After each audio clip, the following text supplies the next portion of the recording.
Hello and welcome to Tinto Yaps, that video where I have a look at all of the developer responses, replies, and commentary that has happened over the past week and pick out the juicy bits, or let's say in this case, the flavorful bits, because of course we have the very first Tinto flavor talk, Tinto flavor dev diary, Tinto flavor Tinto talk, whatever. And we also have the climate dev diary. Now, of course, with the flavor one, this was more just giving an overview. In the future, these will be dedicated to specific countries, but for right now, it's an overview of what really we can expect with that. And of course, we will start with the Saturday building. Before we do that, though, if you would like to help me out and allow me to reach 30,000 subscribers before I get even more grey hairs in my beard, then it'd be really appreciated if you hit the subscribe button. That would help me out quite a bit. Anyway, Saturday building time. What have we got is the market warehouse. It's a building you may want to build multiple levels of in your market center, as you may want to have a nice big stockpile in case of a market disruptions due to wars. So required building, production method, a little bit of lumber, a little bit of tools, and not too much there. It gives you some trade advantage, which is a rename of merchant power. Gives more trade capacity and a maximum storage capacity of plus 200. And now there was a lot of comments after this dev diary and some responses. So let's have a look at those as well. Do other countries in your market have access to the market stockpile? Yes, part of supply, so everyone gets access to it. Can you imagine which goods you want to store more of and which are lower priority, or is a stockpile queue calculated automatically based on goods surplus? It is 200 of every single different type of goods. So if you build this, you get 200 stockpile capacity for everything. 200 extra lumber, 200 extra spices, 200 extra other spices that they should totally add to the game, 200 extra tools, etc., etc. And what does the icon with two ships mean? It's the category of building. It's a placeholder item. What does trade advantage do? It used to be called merchant power, so basically you just got to rename. All exports are sorted by the trade advantage of the owners, so it's good to make sure you profit from exporting cheap goods ahead of others attempting to. So it seems like a pretty important modifier if you wish to be a trading nation. How will stockpiles work? Will you manage each market warehouse? Again, it's each good gets plus 200. How does this have the same base cost as the Versailles Palace? So we saw that in the Tinto flavor, I believe. Costs are placeholder. Do resources needed for both make a huge difference in the final price? Resources have a pretty big impact in final price. If you don't have access to the resources and you have to trade them in to build your building, then it's going to cost you quite a bit more than if they are readily available. What happens to a market stockpile if the market gets destroyed somehow? Do the goods there disappear or do they go into another market? Part goes into the new market, but if you want to kill your own market when you have a lot of stockpile, well, that's your call. It's probably not a good idea. Food is separate from the plus 200 max stockpile, so that does not count towards that. I think food goods as in like this is my wheat and this is my rice and this is my sturdy grains is actually different from this is my food. And obviously they're linked, but there are different modifiers. So food is not a part of this stockpile thing, but I think storing rice and wheat and sturdy grains and all that kind of stuff would count. When I see the price of buildings, what's the normal income profit of a country at the start of the game for a small, medium, and big country? Yeah, this is kind of important because the economy really doesn't mean anything if we don't know what kind of income you're going to be getting. You're really not answering the question that was asked. But yeah, make choices, of course. And I think that is all of the interesting comments on this one. You can't you can't pre-build the market center in a place that isn't a market center, and you don't get any benefits from that because you can't do it. So perfect. Anyway, moving on to the climate responses. So when you say it exists, this is right. Just to give context, this is about the video that I made a couple of days ago. This is about the ability to potentially have terrain be on the map different from what the the terrain is supposed to be, right? This is deforestation. I want to cut down the forest, and it was stated that it's not really possible to have the graphics change. I was of the opinion that that's fine. Let me cut down the forest, change all the modifiers, change what the tile says it is, but the graphics will still be forest. Mods can do that. They won't, right? This is kind of a solid pin in it now. We won't get the ability to change terrain in EU5. But mods can do it. So I think that's a good compromise. I think that is a good compromise. It's a shame, of course. Everyone, even the devs, would have preferred that we would be able to change terrain during a game, have the graphics matching, and have modifiers and all that kind of stuff. But unfortunately, it's not going to happen. So a little bit disappointing, but allowing mods to be able to do at least the modifiers part, that's cool, I guess. It's better than nothing. But anyway, a comment here about, Bloof saying that have they done any stability and performance tests for multiplayer? Multiplayer works fine for us. Okay. I think I've said this before. I'm almost certain I've said this before, but I play a lot of multiplayers. I've in fact got a new multiplayer starting tomorrow, and just to put it into context, this is the player map for what we've got. I think I've got like 46 players. All of these people are in very different parts of the world, right? I am playing this country here. I'm in Finland. The player here is in Florida. The player here is in southern England. The player here is in California. I've just doxed a bunch of people. Those places are really big. But this is a massively different scenario for multiplayer than Johan and the rest of the Tinto team in the same building playing multiplayer across a LAN network. You really cannot get any kind of idea of how a multiplayer will function in that kind of scenario.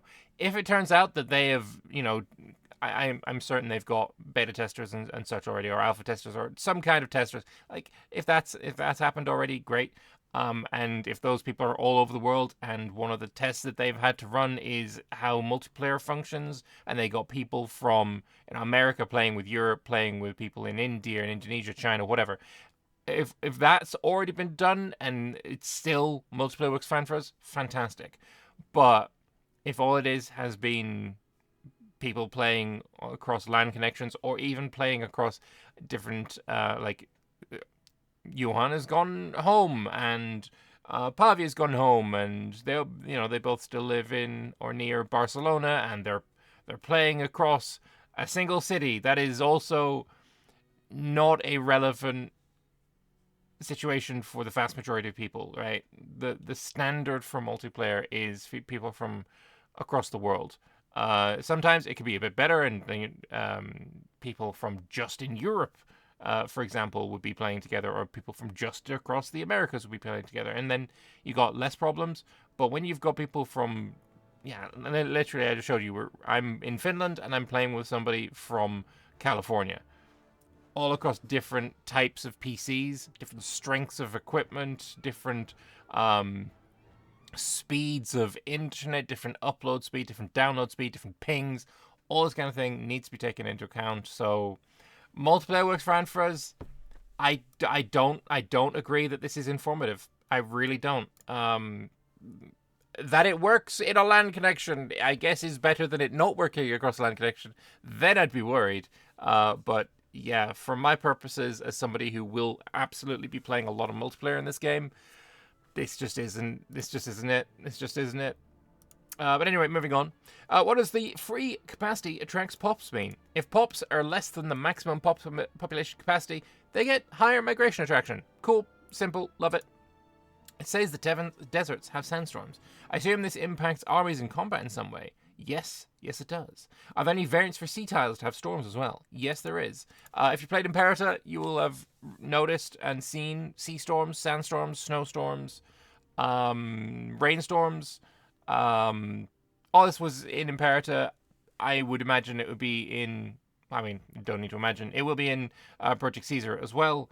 And I imagine some of the same modifiers will be present there as well. What exactly makes the Mediterranean climate the best versus, say, subtropical? Isn't it generally drier? Yuan is a little bit biased, just a wee bit biased, as he moved to Barcelona a few years ago. But Mediterranean's best climate to live in. It's an objective and thorough analysis. Okay, buddy. Not gonna agree with that one, but it's cool that you think so. I burn easily. I don't like hot temperatures. I will admit, the 30 centimeters of snow outside, it's not great. For people who live in Sweden, you'll know the word slusk. That's what we're currently. It's slightly drizzling after the 30 centimeters of snow, so it's going to be slippy as hell. Then it's going to snow again in a couple of days, and I'm going to have little bits of snow on top of like polished ice. And it's going to be it's horrible. A few years ago, I slipped in the ice and really hurt my back quite badly, and it's now a recurring back problem that I have every few months or so, or every year or so. I get like just horrible crippling pain in my back that makes me quite immobile, thanks to slipping in slusk. It's freaking awful. But I would still prefer this climate to living in Barcelona, because that shit is too hot. When it's too cold, I can put more clothes on. When it's too hot, I can't take more clothes off until it becomes, it will become inappropriate. Anyway, that's climate complaining. I hope we have a location pixel count, if not already using the game, that you can use for modding. Cool. I like the idea of having things for modding. And so Centave just changed it to add that as a thing that modders can do. Yes, they've just exposed pixel count for each location as a location size trigger, so modders can do whatever they want with that info. That is so cool. Praise be to the devs for giving a single shit about modders. That is awesome. I love me some mods. As evidenced here, of course. Why does only wheat have a malice on arid and not rice, for example? Or is rice not possible on arid? Might be a good idea. Which part? Which one? Don't know. But yeah, having more than just wheat having a malice on arid makes sense. Especially because wheat is like one trade good, whereas like I guess sturdy grains, the property of them is like it can grow in other places. That's kind of why it's a sturdy grain. But I don't know. Maybe it could have a little malice. I don't know. Sturdy grains probably grow better in perfect climate than in arid climate anyway. I have to ask, is Flatlands Mediterranean farmland, is it rare? There are a few, including Avignon. It's got a location ID of 2244. You can see all the different stuff there for it. But its population is there. It's got spices. That single ass spice. Yes, the single one. But yeah, it's Mediterranean flatland farmland. So it's currently losing food, but I guess that's because it is a town rather than rural area. It's also not showing us the maximum population, but it does have an population of, where is it? Here, 58,000, which I feel is quite a decent amount. I'm sure people will be able to find more flatland Mediterranean farmlands if they go a-looking. Blocks vision from adjacent land. This is super cool. I agree, Squid Whisperer, I agree. I guess it means that if there's a forest, a nearby army will not be able to penetrate the fog of war into or beyond that forest, so you could get hit by surprise from an army in the forest. Yes. You can have dudes in a location beside another location, and you won't be able to see, because dude's in the forest. Teutoburg Forest LARP is absolutely possible. We will be screwing up Varus heavily. It's going to be great. With mountains blocking vision and being snow-covered in winter, have the Alps just become hell on earth for an attacker? Yes, they're very fun. Yeah, no, mountains block vision just like forests do. So you're walking up this mountain pass through the Alps trying to get into Italy, and well, you just get ambushed because one, you can't move. Two, you can't see your enemy. I suppose if you can't move, neither can the enemy move. But as soon as you can move again, oh, you're done for. You're dead. I think this is really cool. I really want to play. My first multiplayer game is going to be Milan. I'm calling it now. I'm seeding myself on Milan. In multiplayer, it's gonna be super fun. It's gonna be super fun. It's gonna be great. So location IDs are just numbers, and each one has an actual name as well. In the script, they almost always refer to location by name instead of numerical ID. It makes it much easier. That's awesome. Cool. The fact that they've got both and both can be used, also awesome, because some places might have the same name. How many Alexandrias did Alexander the Great name? Quite a few. So definitely having for both is good.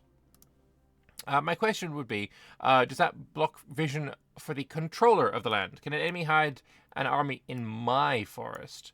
No. Countries always have vision in land that they're present in, so controlled land including occupations of foreign land. So you can't hide an army if I have occupied a forest and you've moved into it. You can't hide there. I see that shit. Colonial charters, buildings. So if I've built a foreign building in your forest and you hide there, I can still see you, buddy. And then units. If I have a unit there, well, you've just killed them, so it is irrelevant. But more specifically, owned core locations. So if you don't want somebody to hide in your land, core it. Which is obviously a lot harder than just clicking a create core button, but either way. But yeah, even if they're occupied during war, you will be able to see into your own core land. I just take that to mean, the locals that are living there are still loyal to you, so they're, passing information along. But yeah, that works. Cool. That's very nice. I like it. Sorry, just to clarify, if you have troops next to a forest, you'd not be able to see the forest location itself or anything behind it, or just behind the forest. It's the forest location itself. Units have vision on their current location, and by default, any directly neighboring locations. If one of the neighbors is forest or mountains, they cannot see into that neighbor. I love that. I think it's cool. I think it's really cool. When it comes to vision, what informs vision? Is that only for troops? Would I have vision on all jungle provinces I own or no? We already went over that. Would captured forts have vision that's blocked off? I also assume that vision from boats is cut off. So multiple things give vision, and the exact algorithm is a bit complex, but the terrain modifiers that block vision counts for vision into uncontrolled neighboring locations. Simplest rule is you usually have vision over locations and armies that you and your allies control, and the location modifiers affect non-controlled locations next to them. I think that's pretty clear. Does it mean you don't have to explore adjacent tiles? I feel like he wasn't really talking about exploration as in like my conquistador going exploring. But either way, that's kind of what the answer was here. It doesn't impact exploration and terra incognita. It only impacts tactical fog of war. So you'll know there's a location with a forest there. You can even see the fort and city there. But you can't see if there's an enemy army hiding there. You know what? After hearing this, suggestion, Paradox developers. Here. Have this also hide enemy armies. Because I am aware that we're not going to be able to garrison armies in forts. Or at least I'm assuming. Let me do this whole hiding army thing in a city as well. That would be kind of cute. That would be kind of cute. But, moving on. With certain climates and terrains, increase or decrease demand for goods like beer and silk for hot places, coffee and wool for cold places. They have some things like that. Pops demand more fur in climates with higher maximum winter, for example. Suggestions for more things are welcome. So if you have any suggestions for goods that would be required in various climates, especially if you live in one of those climates, you'd be like, oh yeah, we definitely need more of this good because of the climate. Let them know in the forums. Certain demands also change not only by climate but by seasons. For example, requiring more turon or polverons as Christmas approaches. I don't know what these are. I assume it's Christmas food. Pop demands are calculated per year because they found that when fluctuating by the month, it's too unpredictable for the player and also not very performant. So yeah, that's fine. Pop demands are not.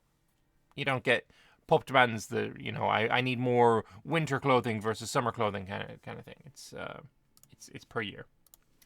Can you add more variants to a terrain type? For example, a new topography. Easy to expand, so maybe we'll see more in the future. If a location is an Arctic mountain, it has minus 135% population capacity. So yeah, people, obviously we had all the various modifiers were given to us, so people have obviously added them up together. All the numbers are additive as well, not multiplicative. I didn't do that because math bad, but yeah, other people have done that for us. So Arctic Mountain is minus 135%, so there will be no population to harvest goods produced there. How does this work? Are there any Arctic Mountain locations? Yes. An example in Iceland showing some other things that impact population capacity. Furthermore, the absolute number never dips below 1,000, even if the modifier does happen to add up to minus 135%. So woods vegetation giving plus 50,000, because basically the base number is always applied on the vegetation. Just made the most sense for them. I think I got a comment saying that as well. And then everything else is modifiers on that base amount. Mountain topography is minus 80%, Arctic is minus 55%, and then because it's coastal, plus 25%, the development of it is plus 2%, and then the traditional economy societal value is plus 17.5%. So, yeah, we get to the number 4,750. I don't think anyone's going to want to live in Iceland. I've got a few Icelandic friends. I think of the 12 people who live there, I think I've played multiplayer games with at least 8 of them. So we could ask them if they're happy with the climate up there. I don't know. If an Arctic mountain isn't coastal or your country doesn't have the appropriate societal values, the location is simply doomed to a pop cap of 1,000. Correct. You'd have a hard time doing much in Arctic mountains. They're deliberately horrible. Fair enough. As for here, I was just reducing penalties and making modifiers multiplicative. Multiplicative, I don't like that word. Modifiers are a can of worms and even harder to balance, and they always avoid them if possible. So, good. Additive is just more easy for my lizard brain, bad math brain to work out. So, good for me. Will other seasonal effects aside from winter make an appearance like monsoons and droughts? Yes, there will be some of those. Good. Do locations have a base population capacity, or is it all derived from these attributes? So vegetation sets the base values, and there's a lot of factors affecting it, like we saw in that Iceland example. I now understand why it says there's no winter in the Mediterranean. Oh, sorry, understand. He doesn't understand. There are 4 seasons in the Mediterranean, not 3. If it's above minus 10 degrees Celsius, and there's less than 20 centimeters of snow, and the sea is not frozen solid in your port, it's not winter. Okay, Swede. I feel like look, Scandinavia ain't the only place that experiences winter. Thank you very much. Snow is not the determinator of what winter is. But obviously he's just joking, so whatever. And then finally from this, it really looks like a lot like modern office workers projecting their living preferences onto early modern farmers. If all you do outside is go to the park and stroll through the streets, then absolutely we want warm and dry weather. But if you're a subsistence farmer, the attraction of a place is all about whether you can grow enough food for your family regularly every year, and perhaps even some surplus to trade. You'll take the cold place over the warm one if there's more available land producing good amounts of food. I would argue that if you're taking 2 identical places, one's just cold, one's warm, even you need more land for the cold place to produce the same amount of food as the warm one, because land area ain't the only thing. Yield is obviously, climate affects yield quite a bit. Dry is bad. You need regular rain, obviously. I mean, a really good thing to watch. I don't know if and this is also backed up by legitimate farmers. Go watch Clarkson's Farm, because they do a really good job of showcasing the difficulties of farming, and they have obviously all the fucking modern equipment as well. So watch that, and you see, and just imagine doing this without modern equipment and all of the struggles that go into it. Especially referring to the climate. I mean, one of the seasons had a horrible rainy season. One of them had a horrible like dry season that just was terrible for food production. Um, and yeah, cold is really, really bad. Johan used to live in the countryside outside of Stockholm. It was impossible to grow anything for many months. Yeah, if I look outside, there is like I said, 30 centimeters of snow. We're not growing anything in that land outside. It just is not happening. Not because it goes below 0 C many times each week when it's relatively mild. Sorry, no, not just because it goes below. The ground also freezes solid. Yep. One year, Johan and his wife were planning to erect a new deer-proof fence and wanted it ready before they started the planting season. They had to make controlled fires for every single one of the 80 poles they wanted to get into the ground. It is literally impossible to dig half-a-meter deep hole into the ground during that part of the year. Yeah, no, the permafrost is just like a problem. This is like super insulting as well. Like, oh, you just don't know because you're a city boy. It's like, no, I think he has more of a clue than you do. I believe in Johan here. It's impossible to grow shit outside right now. It is just impossible. If I wanted, I'm not a gardener. I hate the garden. But I can't grow anything outside even if I wanted to. It is far too cold. And while, sure, I live a little bit further north than Stockholm, like the same applies. Like the climate here is, in the winter, it snows. And you don't grow in the winter anyway. So, whatever. Yeah. I've got other things to show you. We have, of course, the Tinto Flavour commentary as well. Arvas here asking if they can propose ideas for icons. It's welcome, but usually it's easier for them to get feedback on finished things as missing icons. Maybe in any stage from not even thought about to done but not implemented in screenshot. Yep. Will the Partition Succession split off independent countries? So this is what I said. Partition Succession works like CK, where it splits countries in half on Succession. And I had people saying, no, it didn't say that. It didn't say that, no. But no, it does. It splits countries upon the direct successor of the ruler. Makes the HRE an even funnier place to play. You've got to have some method of having the HRE not be completely united in, like, 1500. Because you're getting an extra 100 years to play the game with. So you don't want them to, just unify all the time. And it's not just about the player as well, right? It is also about the AI, because they will also want to be unifying and conquering and such. But if that land then gets split upon succession, it keeps the HRE looking like the HRE should for longer. And that, I think, is a good thing. It seems like unique buildings are sort of a mix of general, culture-specific buildings like the Dutch polders, along with wonder-type buildings that in EU4. Is the criteria to rank as a wonder harsh as it was in EU4? Well, they don't have monuments in Project Caesar. It's all covered under the building category. All the different buildings are very, very diverse in cost, employment, impact, etc. And it'll be fun for modders because buildings are almost completely scriptable. Adding buildings in EU4 for mods was a nightmare because you also had to be proficient in UI scripting, UI modding, which is just a whole different flavor of bollocks, and frequently led to crashes for people, right? Mods that added new buildings are frequently a source of people crashing the game, just from my experience.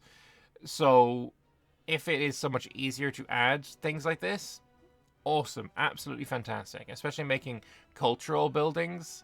I can just imagine Anbana having so much fun with this. This is going to be great.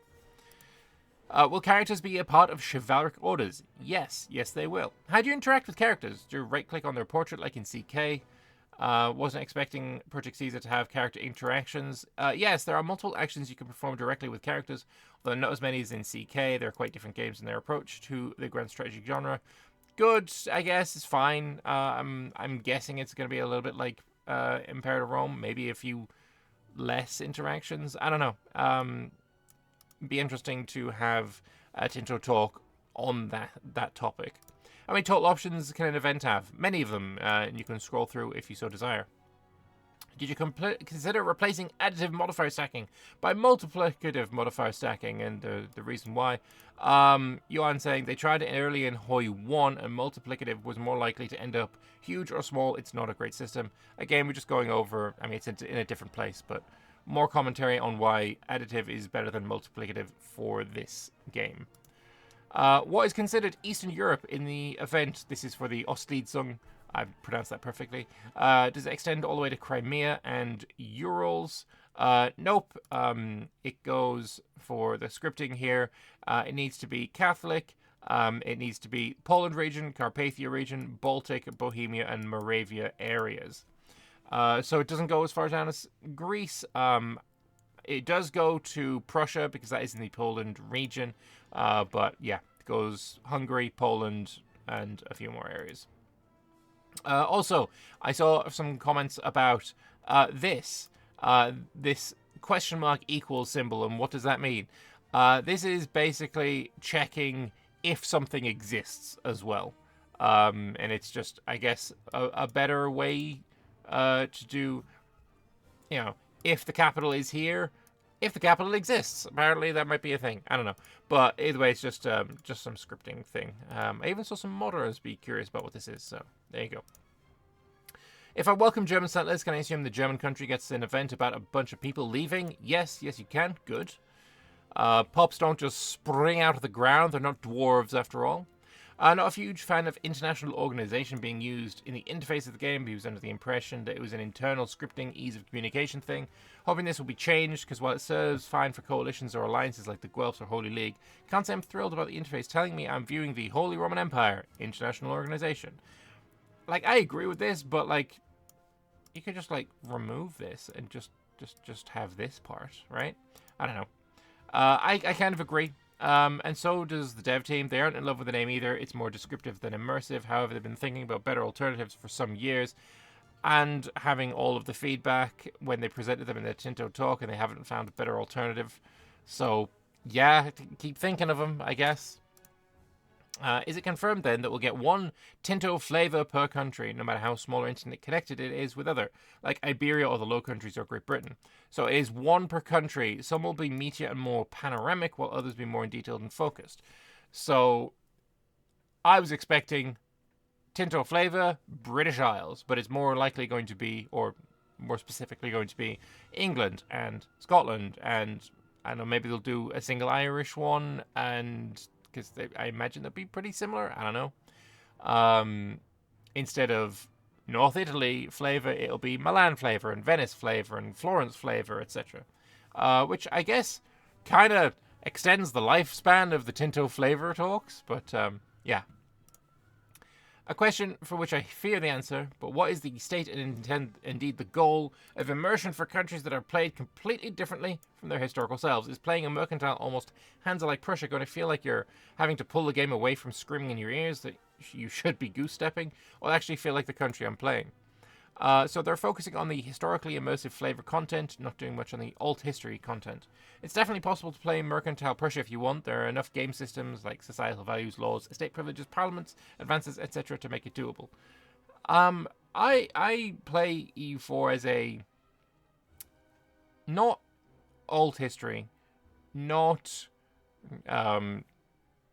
railroad history, but like historically plausible is what I want. Right? I would love to have content for things that are historically plausible. I don't want content relating to Switzerland colonizing the Caribbean. No interest in that. But I wouldn't mind content about Switzerland expanding into, I don't know, Germany a bit, maybe? I don't know. Like more of the Alps. That could be cool. Tyrol, perhaps. That would be cool. I would like that. But I don't know. It depends on how, like, because that's a problem. Like, if you start doing things outside of historical scope, the historically immersive flavor content, you increase the scope of what you are adding, like, exponentially. Maybe that can be things for DLCs, because, of course, that will be a thing. DLC will exist, and it's pointless to rail against that idea. So we need to basically be thinking, what would we like to see in those, and maybe that could be it. Alt history or historically plausible content in those kind of things. I don't know. I'm just spitballing here. It's awesome. Sorry if it's been asked before. We'll be able to demand art in peace deals. It's a good idea. Should be easy to add. Nice. I like that Johan has just been thought, oh, look, it's a good idea. Yeah, we do that. Cool. And finally, will there be any kind of interface theme changing like you did in Victoria 3? I would argue like they did in Crusader Kings 2. Would like to see it in Project Caesar. Yes. Interface graphics changes depending on where in the world you play. They have 7 skins at release. That's kind of huge.